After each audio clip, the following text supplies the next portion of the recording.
السلام عليكم ورحمة الله تعالى وبركاته. خوتي في الله، نتمنى تكونوا على خير وبخير وبصحة جيدة يا ربي. فيديو جديد، فكرة جديدة، حلقة جديدة. دائما كنجيب لكم جديد في قناة عالم السعدية المتنوع. شكرا على الناس اللي كيتبعوني دائما من أنحاء العالم وأنحاء المغرب كذلك. شكرا الناس اللي كيدعموني في القناة ديالي واللي كيخليو ليا تعليقات زوينين، وكذلك التعليقات اللي كيكونوا كينتقدوا فيديو ديالي او القناة ديالي، حتى هما كيهموني. شكرا لكم بزاف. والناس اللي كيدخلوا عندي جداد، مرحبا بكم في القناة. تنساونيش من البصمات ديالكم ومن التعاليق ديالكم، من الرأي ديالكم كيهمني بزاف في القناة ديالي. و كي كتشوفوا ان شاء الله في هذا الفيديو غادي نقدم لكم واحد الفكره، هي صراحه الوصفه ولكن في نفس الوقت اللي هي فكره على الرفيسه البلدي، الرفيسه المغربيه. يعني الرفيسه اللي كنديروا المغربيه معروفه، الرفيسه المغربيه كنديروها بالدجاج البلدي او باي نوع من الفراخ. انا هنا الصراحه درتها بالفراخ ديال السمان. انا درتها بالفراخ ديال السمان. كاين لكم ديروها حتى بالفراخ ديال الحمام او الحجل او اي نوع من الفراخ. هنا بعد ما غسلت هذوك الفراخ ديالي جيدا ونظفتهم، حيدت منهم الريش وغسلتهم بالزنجبيل والملح والحامض. نخليهم يستقطروا مزيان، وكناخذ واحد الطنجره ديالي تكون كبيره في الحجم. انا بالنسبه لي هنا خديت الطنجره ديال الضغط، هي اللي غادي نوضع فيها، غنطيب فيها ان شاء الله. ولهذا هنا غادي نوضع فيها واحد الكميه من الزيت. هنا وضعت الزيت البلديه او زيت الزيتون كما كنقولوا. وضعت واحد الكميه، يمكن لكم توضعوا الزيت العاديه كذلك. انا هنا وضعت الزيتون، ما كنستعملش انا الزيت العاديه لان ما كتجينيش مزيانه وصافي كتضرنا. وهذا المهم كتضرنا في هذا وصافي، هذا ما كان. المهم استعملت هنايا تقريبا شي 4 المعالق ولا 5 المعالق ديال زيت الزيتون. الزيت اللي غادي نقلي فيها هذوك الفريخات ديالي او غادي نشحرهم فيها. غادي نوضع هذوك الفراخ عندي في الكوكوط، يعني في ديك الزيت، باش غادي نشحرهم كي قلت لكم. الصراحه الرفيسات ديال الفراخ كتكون لذيذه وصحيه، وكتكون حتى سخونه في البرد، هي اكثر من الدجاج البلدي. كيستعملوها الناس بزاف اللي كيبغيو يولدوا ولا هكا في البرد، الناس اللي كيكونوا فيها يعني كتسخن الجسم، كتدفي الجسم، كتحيد منه ديك البروده وكتحيد منه ديك كاع دوك الامراض اللي كيكونوا فيك ديال البرد. وهذا الصراحه كيتعاونك هاد الاكله الشتويه، كتعاونك.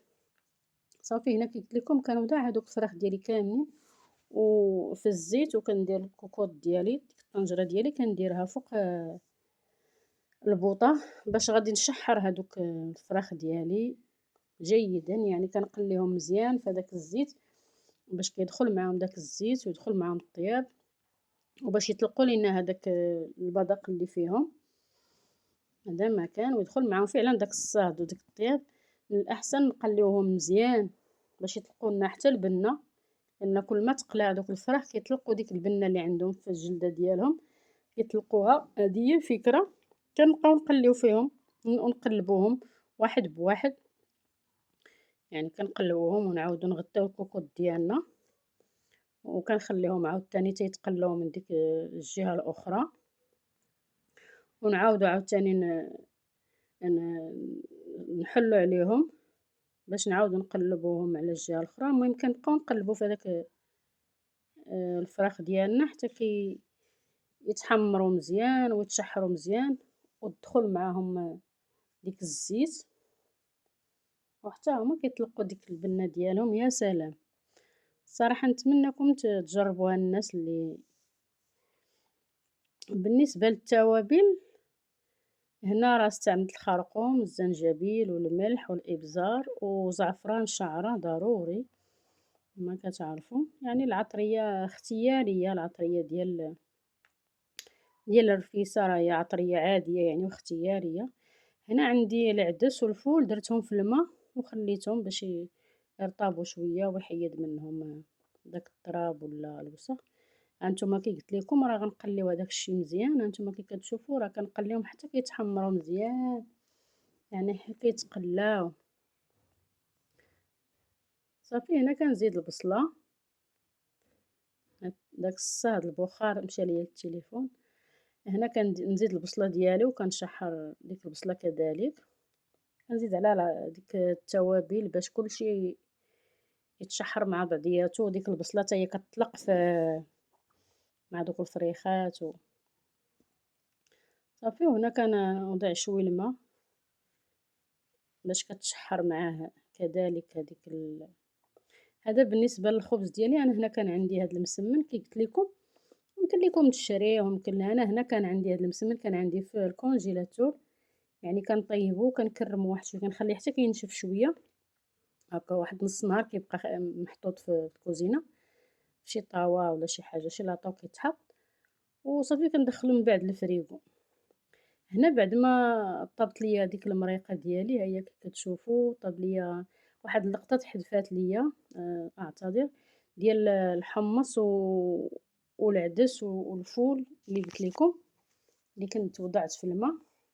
كنديرهم كذلك من مورا داك الحمام باش كيطيبوا حتى يطيب شويه ليا الحمام، وكنضيفهم هما دغيا كيطيبوا صافي. وهنايا المرقه ديالي راه كتشوفوا راه تبارك الله جات هائله على هذا الشكل. ها هي خاطره وشوفوا اليدها ملي طالقه.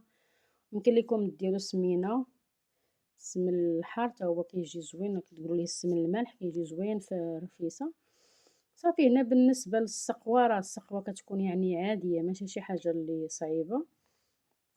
كنديروا هذاك المسمن ديالنا كنديروه في الاناء اللي غادي نقدموا فيه في شي طبسيل او لا في القصريه الا كانوا الناس كتار. لما لا، كنوضع هذوك الفريخات ديالي هما اللونين الفوق وصافي. بالنسبه للتقديم او السقوه، هنا راه كنسقيو بالطريقه اللي بغينا. انا هنا سقيتها بطريقه عاديه مبسطه.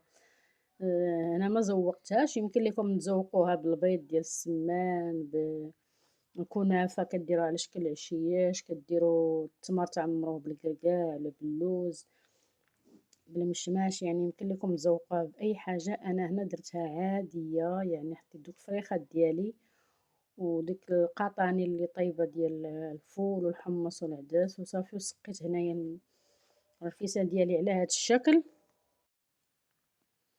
صافي. وهنا كنقدموها يعني سخونه، ضروري تكال سخونه وبالصحه والراحه. شكرا اللي بقى حتى لاخر الفيديو كنقول ليه شكرا شكرا ومع السلامه. هنا وصلنا لاخر الفيديو. مع السلامه الى فيديو اخر ان شاء الله وبحول الله.